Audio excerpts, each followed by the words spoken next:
Okay, we have come up to this slide. Okay, that is terminology is related with the your flat slabs. Okay, so now what is the panel? Now if you see this particular, if this is your complete screen, just a minute. We have completed up to this points, that is okay.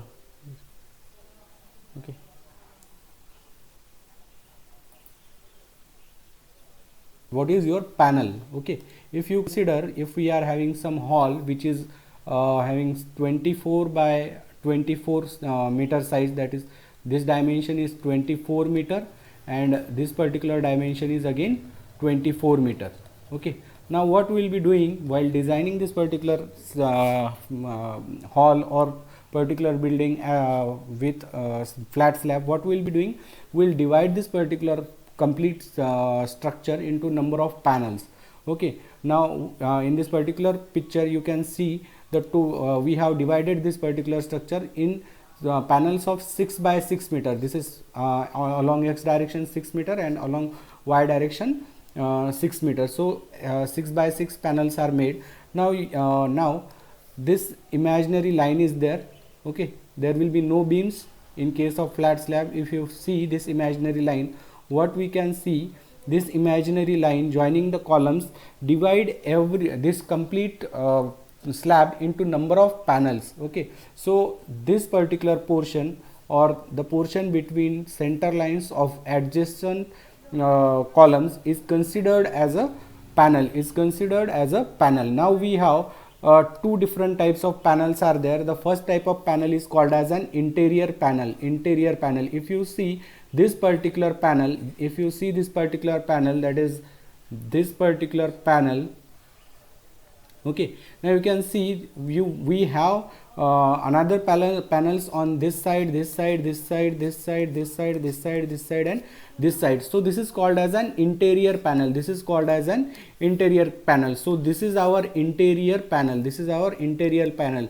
Now if you see this particular panel at the end portion or at the end part or at the exterior, if you see this particular panel which is shown by this pink line, boundary area, you can see there are no panels on this direction, there are no panels on this direction. Okay, at the same time, if you see this particular panel also, there are no panels on this direction, there is no panels on this top direction. Again, this panel has no panels in this direction. Again, this panel does not have panels in this direction and this direction. So all these panels are called as exterior panels. Exterior panels. Okay.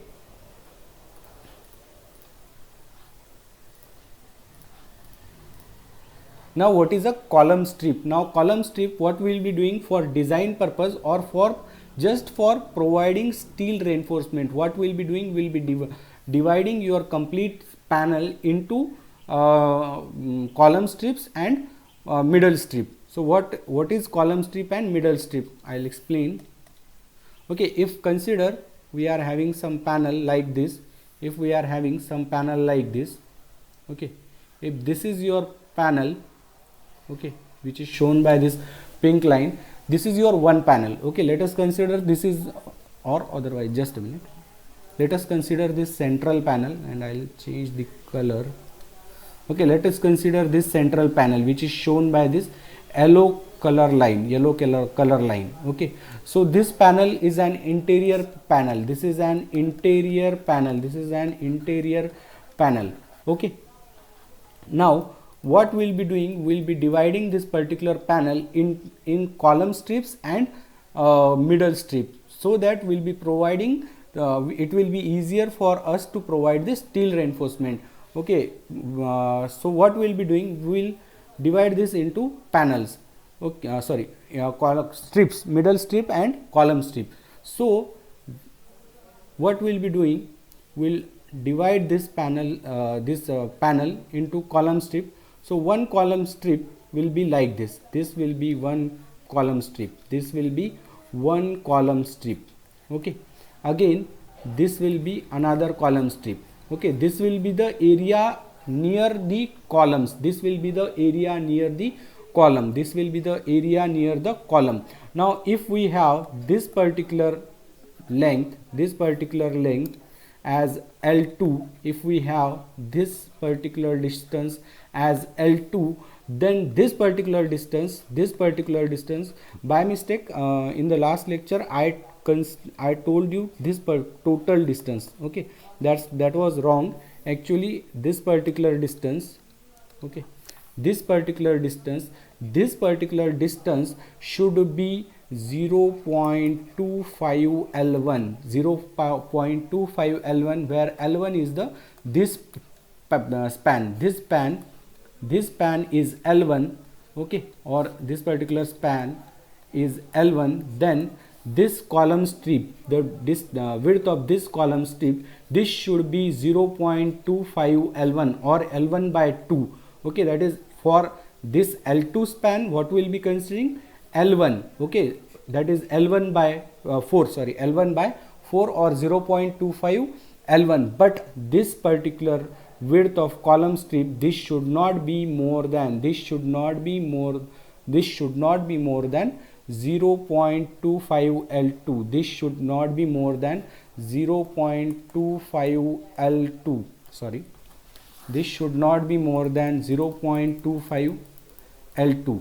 Okay, so this 0.25 L1, this should not be more than 0.25 L2 or L2 by 2. So this column strip, the width of this column strip should be 0.25 L1. Along the L2 direction it should be 0.25 L1, but this should not be more than 0.25 L2. Whereas if you consider this particular total column strip, okay, this particular total column strip, this will be 2 into 0.25 into L1. This will be 2 into 0.25 L1. Okay, so what this total column strip, that is this column strip plus this column strip, this will act as a continuous beam. So what we'll be having, we will have negative bending moment at the supports and positive bending moment, negative bending moment here at the supports.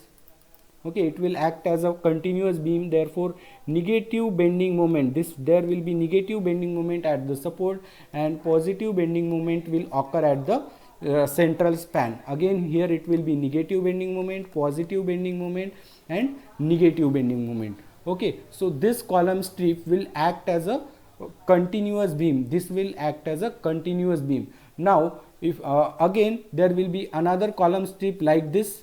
Okay, there will be again another column strip like this. Okay, this will be, okay, so this particular distance, this should be again 0.25 L1. This should be 0.25 L1. Okay, this span is L2, this span is along L2. This particular column strip should be 0.L1, but this should not be more than 0.25 L2 again, 0.25 L2 again. Okay, this will be, if both the panels on both the direction are same, then this will be again 0.25 L1 multiplied by 2. Okay, now this will act as a continuous beam. Whereas if you see this remaining portion is considered as, if you see, I'll change the color. Okay, I'll change the color with the black. If you see this middle portion, will act as a middle strip. This will be your middle strip. Sorry, this will be, okay, so this particular portion, this will be your middle strip. Now what will happen, this middle strip will transfer the loads, this middle strip will transfer the loads to the column strip, and then column strip will transfer the loads to the columns. Then the column strip will be transferring the loads to the column. Again this middle strip, okay, this will be the complete middle strip, and this will act as a continuous beam again. This will act as a continuous beam again. This will act as a continuous beam. Therefore, what will happen? Again, we will be having positive bending moment at the central span and negative bending moment at the support of your column strip. Negative bending moment at the support of your column strip. So this is how the column strip and middle strip are developed. Okay, this is done only for the simplicity in the design. Okay, and for reinforcement. Now if you see again, if you see along this particular span, we have calculated, we have just understood this, the width of this column strip and the width of this middle strip. Okay, this will be your middle strip. Now along this span, what will happen? If this is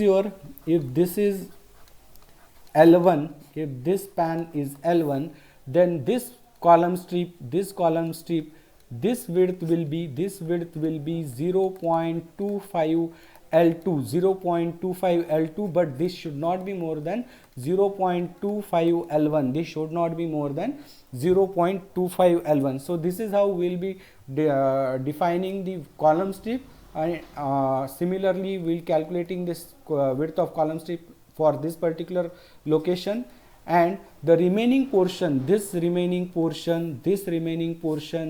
be your middle strip. Okay, the span of this middle strip will be in this direction. Okay, so this is how we will be dividing the column strips and middle strip. Okay, for simplicity you can see this particular picture. What we are doing, if we are having the span L1 in this direction, span L1 in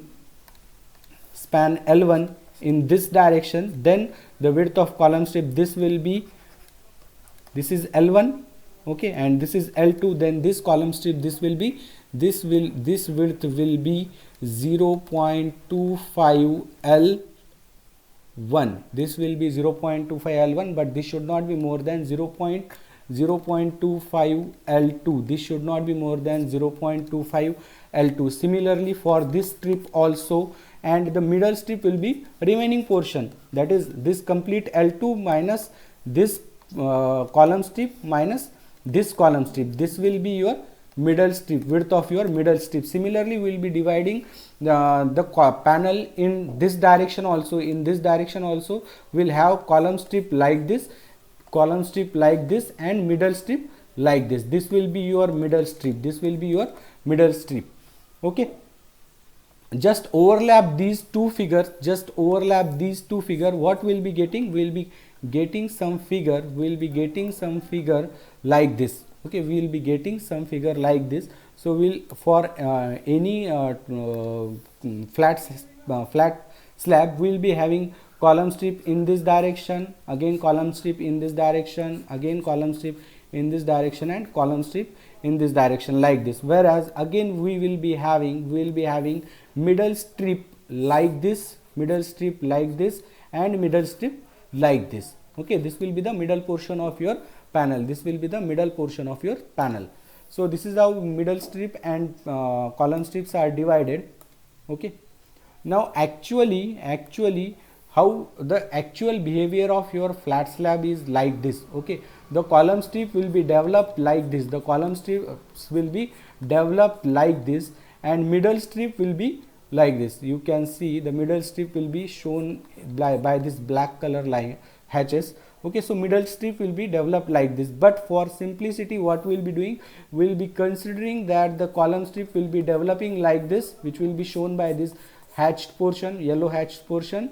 Again column strip will be developing like this, which is shown by this yellow hatched portion, whereas the middle strip will be developing like this. Okay, so this is for simplicity, for calculation simplicity. Actual behavior will be like this. Whereas this is assumed behavior. This is assumed behavior. Okay, now how the bending moment will be developing. Okay, now if you see this is your column, this is your column, this is your column, again we have, this is our second column. So column strip, the column strip will be, this will be your column strip, this will be your column strip shown by this CS, shown by this CS. So this is your column strip. The width of this column strip will be 0.25 L2. If this is this will be L2. Okay, this will be again another column strip. Okay, so the bending moment behavior will be like this. At the columns or near the column, we will have negative bending moment because it is acting as a continuous beam. It is acting as a continuous beam, whereas at the central span of your column strip, we will be having positive bending moment. We will be having positive bending moment. We will be having positive bending moment like this. Similarly, the bending moment behavior for the middle strip will be same. Okay, same, that is positive negative bending moment at the column strip. This negative bending moment will act developed at the column strip, joint between column strip and middle strip, and positive bending moment will be developed at the center of your middle strip, center or middle span of your middle strip. Okay.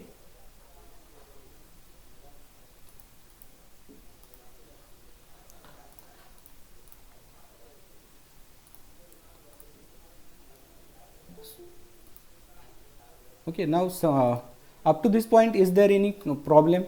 Up to this point, is there any problem?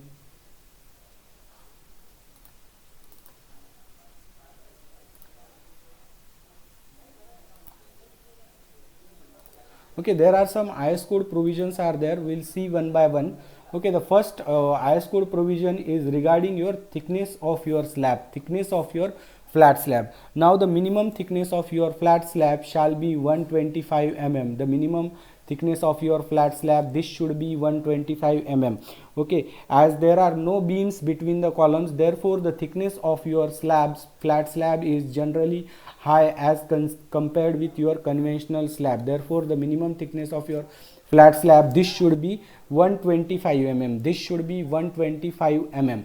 Now the thickness of slab shall be generally controlled by consideration of span to effective depth ratio. Span to effective depth ratio given in clause 23.2, clause 23.2 of IS 875, sorry, IS 456 2000, 456 2000. Just a minute, I'll show you. IS 456 2000, clause number 23, I think 23.2. Just a minute.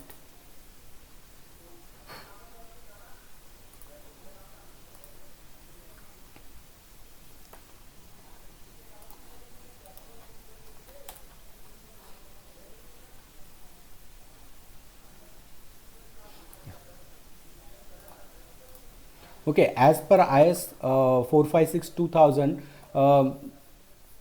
the span to depth ratio, if you see the span L by D, this ratio, span to depth ratio, span to effective depth ratio, this shall be as governed by this clause 23.2, 23.2, this clause 23.2, whereas if you see IS 456 here, it gives as per this clause, for cantilever span, for a cantilever span, the span to effective depth ratio, this should be 7. For simply supported spans, the span to depth ratio shall be 20, and for continuous span, the span to effective depth ratio, this should be 26. This should be 26. Now in case of your flat slab, the flat slab will be continuous only. This will be continuous only. Therefore the span to depth ratio, this should be 26 in case of your flat slab, in case of your flat slab. So this is the same thing is explained here.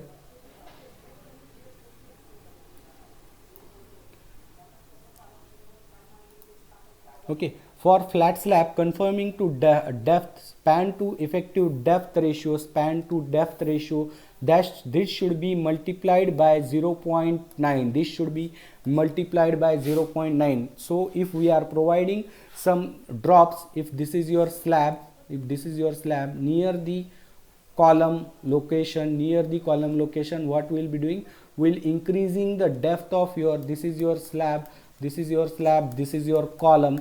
Then near the joint between column and slab, if we increase the depth of this particular slab, then what we have to do, we have to multiply this particular factor with 0.9, with 0.9. okay, so this is how the slab will depth will be calculated. The minimum depth should be 125 mm, and span to depth ratio,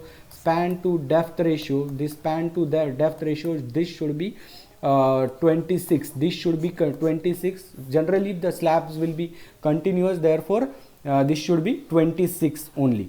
okay, again this 26 ratio, this is multiplied with the modification factor. We'll see how to multiply that span to depth ratio with the multiplication factor while we solve the problems.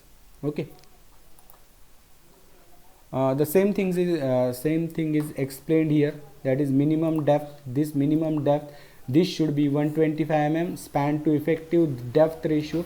okay, I have written here some wrong value. This should be for simply a continuous slab, this should be 26, this should be 26. Generally we don't use this Fe415, therefore neglect this particular portion. And for continuous slab this is 26, and for simply supported slab it is 20, this is 20. okay, for Fe415, okay, this should be generally we will be taking 26 only, because the flat slab will be continuous slabs only. Again you should keep in mind that the flat slabs are always two-way slabs.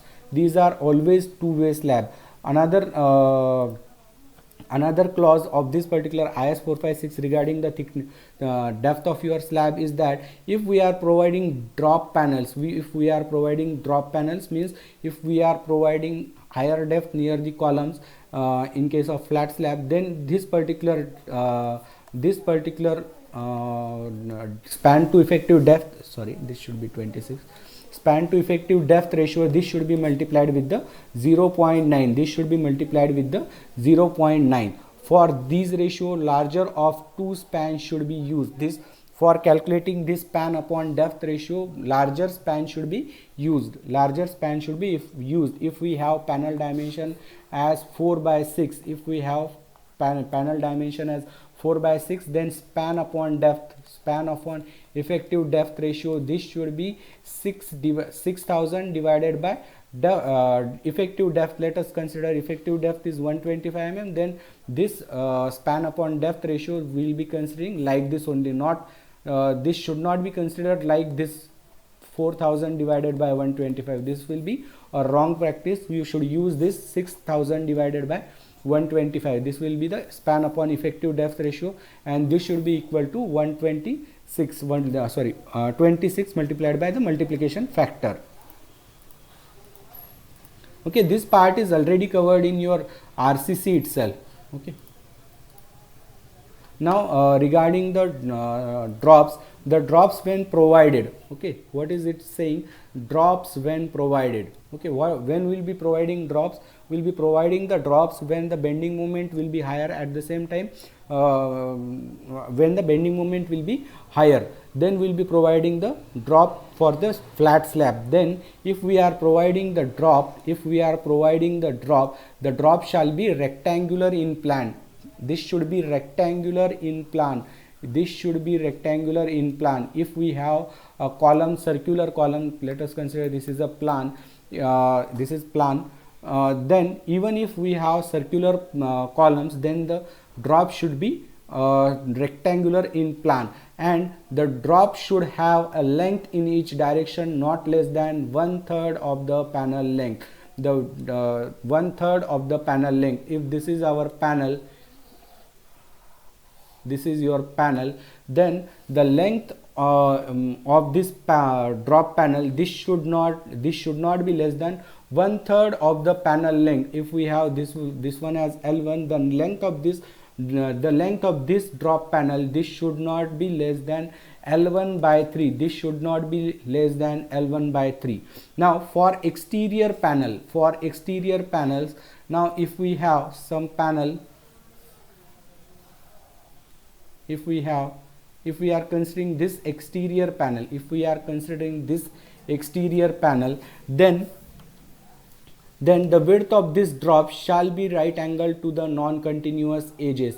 Okay, this should be at the right angles to the non-continuous edges, that is, it should be a rectangular and measured from center line of the columns. This should be equal to 1/2 of the width of drop for interior panel. The width of this panel, the width of this drop panel at the end, exterior panel, this drop panel, for this drop panel, the width shall be 1.5 times, okay, 1/2, that is 1.5 times the width of interior panel. If we are having some interior drop panel like this, then the width of this exterior panel, this exterior panel, drop panel, this should be 1.5 times the width of this interior drop panel, this interior drop panel. Okay, so in case of drop panels, if interior panel is there, then the width of your drop panel should be at least length, span divided by 3, span divided by 3, and if it is your exterior panel, then 1.5 times the 1.5 times the width of your interior drop panel. So this is how we will be finalizing the width of your drop panels. Then for column heads, what is the column head? The column head is the portion of your column head is the portion of your column, or if this is your slab, this is your flat slab, this is your column, then sometimes if the shear forces or shear stresses are very large, then what we'll be doing, will be increasing the width of your column near the joint between your flat slab and column. So this is called, this particular portion, this is called as your column head. So in case of column heads, the portion of column head which lies within the largest right circular cone or pyramid that has a vertex angle of 90 degree can be entirely included within the outlines of the column, and column head shall be considered for the design purpose. So what this particular clause says, this particular clause says that, okay, if this is our column, and this is our column head, then if you consider some imaginary line, then the area within this 90 degree, this will be effective in carrying the shear stresses, and if we are providing some higher width of your column head like this, then this area which is shown by this black hatches, this will be not effective in carrying the shear stresses. Only this portion which is shown by this pink line, or this portion, okay, this portion will be effectively carry the shear stresses. So this is the meaning of this particular clause 31.2.3. this is as per IS 456-2000. Okay, now next clause is, okay, the same thing is explained here, okay, which was explained in the last slide, that is, this particular area which is shown by this pink line, this hatched portion will be effective only, okay, and this hatched portion is such that this angle is 90 degree, whereas this angle will be 45 degree, again this particular angle, this will be again 45 degree. Okay, now whatever area beyond this 90 degree angle, if we see this area which is shown by this black hatches, this will be ineffective area, that means it will not carry any shear stresses, okay.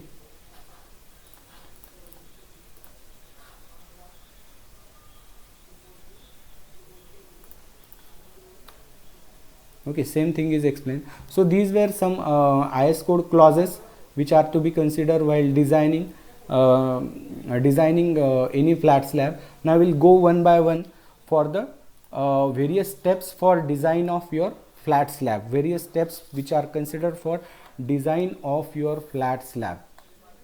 Okay, so step number 1,